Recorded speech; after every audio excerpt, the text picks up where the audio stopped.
Maayong adlaw, aniya ang atong breaking news.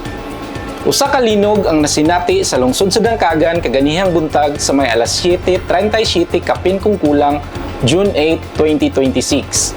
Samtang kamulo sa paghimo sa programa ang LGU Dangkagan, kalit nga mitayog ang yuta hinungdan nga naundang kadali ang maong programa. Nagdeklara na ang DepEd og pagkansila sa mga klase sa unang adlaw nga unta sa pag-abli niini. Nagpagawas na usab og memorandum ang LGU Dangkagan sa pagkansila sa klase sa tanang level dinhi sa lungsod. Sa pikas bahin, nagbuhat dayon og assessment ang mga personahe sa MDRRMC pinaagi sa direktibas mayor sa tanang barangay sa Dangkagan aron masiguro kung aduna bay kadaot nga nahitabo sa mga Pinoy-anan ug uban pang establishmento nga sakop sa Dangkagan. Aniya ang pahayag ni Engineer Felipe T. Morica, ang MDRRMO sa lungsod.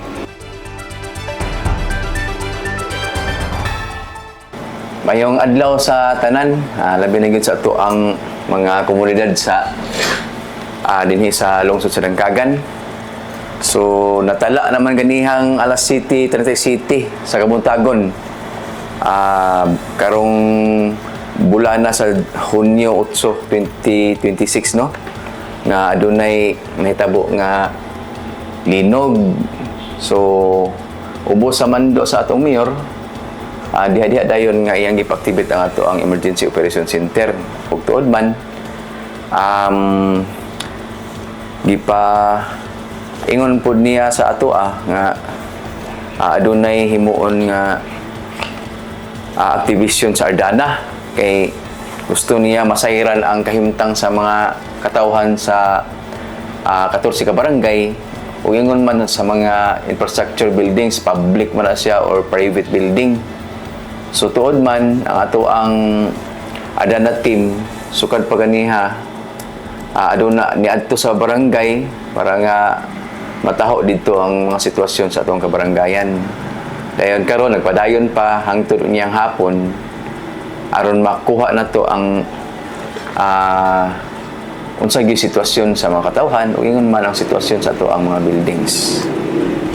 So ang atong opisina naa naman tay daan nga kontak sa mga SDRMO sa mga tanan nga eskwelahan. O ingon man naapod tay mga kontak sa ato ang BDRMO, BDRMC. Uban sa ilahang mga kagawad po sa barangay nga in charge sa disaster preparedness. So sa pagkakaroon, base sa initial nga report, wala sa dito dapita side sa Barungkot, Mikuya, Miaray, Dolorosa, base sa mo ang actual nga assessment, wala may nataho nga dako kayo nga kanang kadaot. Ang uban gani eskwelahan wala may mga cracks nga among nakita nga bag-o.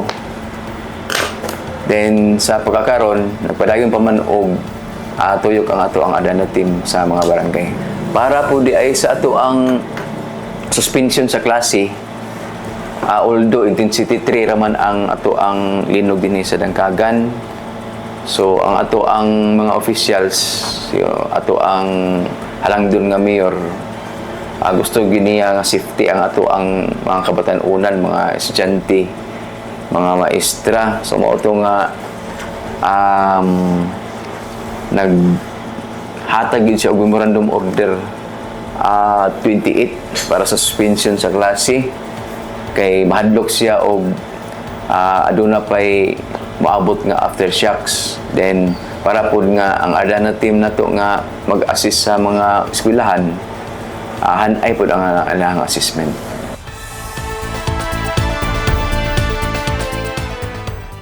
Ako si Harold Ken Pactores para sa Dangkagan News Break.